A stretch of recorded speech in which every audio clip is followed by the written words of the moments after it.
السلام علیکم سامعین، کیا آپ لوگوں کو معلوم ہے کہ ایمان کی کتنی شاخیں ہیں اور ان میں سب سے افضل کیا ہے؟ تو سامعین، ایمان کی 70 سے بھی زیادہ شاخیں ہیں اور اس کی دلیل یہ ہے، عن ابی ہریرہ رضی اللہ عنہ قال قال رسول اللہ صلی اللہ علیہ وسلم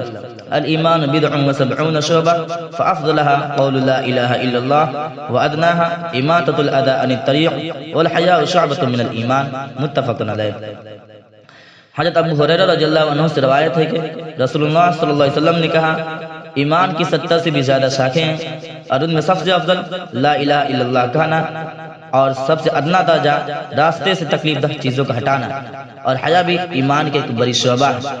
متفق علیہ، اس کو بخاری اور مسلم دونوں نے روایت کیا ہے۔ اس حدیث میں ایمان کی 70 سے بھی زیادہ شاخیں بتائی گئی ہیں اور ان میں سب سے افضل لا الہ الا اللہ کہنا اور سب سے ادنا راستے سے تکلیف دہ چیزوں کا ہٹانا، جیسے اینٹا، پتھر وغیرہ۔